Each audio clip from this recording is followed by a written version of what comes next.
आप सभी को मेरा प्रणाम। कैसे हैं आप सभी? आशा करते हैं आप सब बहुत अच्छे होंगे। मैं सरिता राठौर आज एक नई स्टोरी के साथ मैं आप सभी के सामने उपस्थित हुई हूँ। तो फ्रेंड्स, आज की जो सच्ची घटना है 27 फरवरी 2024 को एक लड़की पहुंचती है थाने में और रिपोर्ट दर्ज कराती है। वो आई थी पढ़ने के लिए। उसकी जो रूममेट होती है, जिनके साथ में वो किराए पर रह रही होती हैं, दो लड़कियां, वो उसको लगातार धर्म परिवर्तन कराने के लिए उस पर प्रेशर, उस पर दबाव बना रही थी कि तुम धर्म परिवर्तन। एक जो लड़का होता है, मैं उन दोनों लड़कियों के आप लोगों को नाम बताना चाहूंगी। उन दोनों लड़कियों का नाम एक काजल उर्फ बबीता जाटव, दूसरी लड़की सकीना होती है, और जो लड़का होता है वसीम, पिता का नाम होता है रशीद। तो जी ये जो वसीम होता है, ये जो वो लड़की होती है, हिंदू लड़की, उस पर दबाव बनाता है, आते जाते उसके पीछा करता है और उससे बात करने की कोशिश करता है। और ये जो लड़कियां होती हैं, ये जो दोनों लड़कियां बबीता और सकीना, ये उस लड़की से बोलती हैं कि तुम धर्म इससे बात किया करो। ये जो लड़का होता है वसीम, तुम इससे बात किया करो, इससे शादी कर लो, फिर धर्म परिवर्तन कर लेना। ये सब चीजें वो लड़कियों को डेली बोला करती थी। लड़की बहुत परेशान हो गई कि आए दिन, और वो लड़का रास्ते में मिलता और वो लड़का हमेशा बात किया करता था। तो लड़की को गुस्सा आया और लड़की जाती है सीधे थाने कोतवाली। अलवर राजस्थान की ये घटना है। वहां जाते हैं थाने कोतवाली, और वहां के जो एसएसपी होते हैं आनंद शर्मा, पुलिस अधीक्षक, वो बताते हैं मीडिया में आकर के ये मामला आया है सामने, उस लड़की ने रिपोर्ट दर्ज कराई है। फ्रेंड्स, आपने केरल स्टोरी तो देखी होगी। केरला स्टोरी में कितनी अगर आप महिला हैं, अगर आप बेटी हैं, अगर आपने केरला स्टोरी नहीं देखी है तो प्लीज आप सभी केरला स्टोरी जरूर देखिएगा। क्योंकि कैसे केरला स्टोरी में ये जो अलवर की जो घटना हुई है, वैसे ही रूममेट साथ में रहने वाली लड़कियों ने कैसे लड़कियों की जिंदगी बर्बाद कर दी, कैसे उनके धर्म परिवर्तन करा के उनको शादी के झांसे में पड़वा दिया, शादी करवा दी, उसके बाद में लड़का ठुकरा देता है, और क्या क्या होता है आप उस केरल स्टोरी में अच्छे से देख सकेंगे। तो ये लड़की तो बच गई। इसने कंप्लेन करा दी क्योंकि इसको गलत लगा, इसलिए इसने कंप्लेन करा दी। इसने अपनी बुद्धि और विवेक से काम लिया। लेकिन वह उसी एक दूसरी घटना जो मैं आपको बताने जा रही हूँ, कुशीनगर की, अहिरौली की, यूपी उत्तर प्रदेश की घटना है। एक लड़का होता है आर्यन, जो अपने आप को गोरखपुर का बताता है, और लड़की को रास्ते में मिलता है और पुलिस की वर्दी में होती है। दरोगा साहब आते हैं, भैया दरोगा साहब बन के आते हैं। क्योंकि सामने वाला जब पुलिस ऑफिसर हो तो सामने वाला सोचता है कि, थोड़ा सा सोचता है कि अरे भाई पुलिस में है तो धोखा नहीं करेगा, विश्वास होता है ना। लेकिन आपको नहीं पता कि कौन सच्चा है कौन झूठा है, तो इसलिए हमेशा सतर्क और सावधान रहिएगा। तो वो जो लड़की होती है रास्ते में जाती है, और ये जो नकली दरोगा बन के, आर्यन नाम होता है, आर्यन आते हैं और मिलते हैं, लड़की से बात करते हैं और नंबर देते हैं लड़की को कि आप मुझे बहुत अच्छी लगती हैं और मैं आपसे दोस्ती करना चाहता हूँ। नंबर जो लड़की होती है वो भी नंबर देती है, ये आर्यन अपना नंबर दे देते हैं। आर्यन ने अपना बताया कि मैं इंस्पेक्टर हूं और मैं बस्ती थाना में मेरी पोस्टिंग है, बस्ती में मेरी पोस्टिंग है। ऐसा जब बताया लड़की को विश्वास। एक साल तक लड़की फेसबुक पर और उस पर बात करती रही। बात करते करते लड़की ने बोला कि ऐसा है कि हमें शादी कर लेनी चाहिए। जो आर्यन है उसने जाति अपनी एक ही बताई थी, जाति उसने एक बताई, जो लड़की की जाति थी वही लड़के की जाति थी।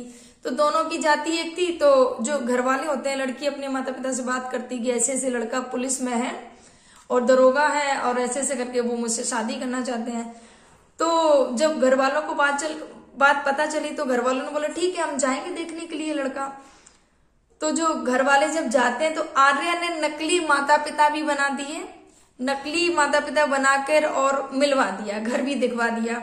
जब गोरखपुर में गए, घर देखा, सब कुछ, माता पिता से मिले, घर वाले राजी हो गए कि चलो ठीक है लड़का सही है, माता पिता भी सही है।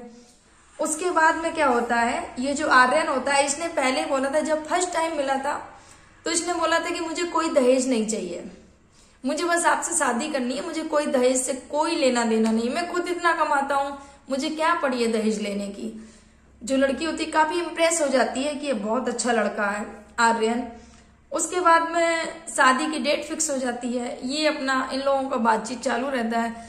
शादी की जब डेट फिक्स हो जाती है तो लड़का होता है कि शादी की, जैसे कि आज बारात जानी है, लड़का फोन कर देता है सुबह में कि ऐसा है कि मेरी माँ को हार्ट अटैक आ गया और मेरी माँ की मृत्यु हो गई है, वो सोच के कि तुमने दहेज वगैरह नहीं दिया है, कि शादी में कोई दहेज नहीं मिल रहा है। तब जब लड़की को ये सब पता चला, उनके घर वालों को पता चला, तो उनके पैरों के नीचे से जमीन खिसक गई कि अरे ऐसे कैसे हो सकता है। क्योंकि एक पिता ने बहुत अपनी जमीन बेचकर, क्योंकि हर एक पिता का सपना होता है कि वो अपनी बेटी की शादी धूमधाम से करे, तो जब पिता ने अपनी जमीन बेचकर शादी की तैयारियां चल रही थी और बहुत अच्छे से कुछ दहेज का भी सामान लिया पिता ने, क्योंकि हर एक पिता अपनी बेटी को कुछ ना कुछ जरूर देना चाहता है, भले लड़के वाले कुछ करें। लेकिन जब ससुराल पक्ष से ऐसी खबर आई, सुनने को मिली लड़की को कि ऐसा माँ के साथ ऐसा हो गया है और दहेज की मांग हो रही है, तो फिर लड़के ने तो मना कर दिया, मैं नहीं आऊंगा शादी करने के लिए। तो लड़की गिड़गिड़ाई, रोई, माता पिता ने भी काफी फोर्स किया कि बेटा प्लीज लाज रख लो आके, मेरे सारे रिश्तेदार आ गए हैं और मेरा इतना खर्चा हो गया है, बेटा प्लीज आ जाओ। लड़की ने भी काफी मिन्नतें की तो लड़का मान गया।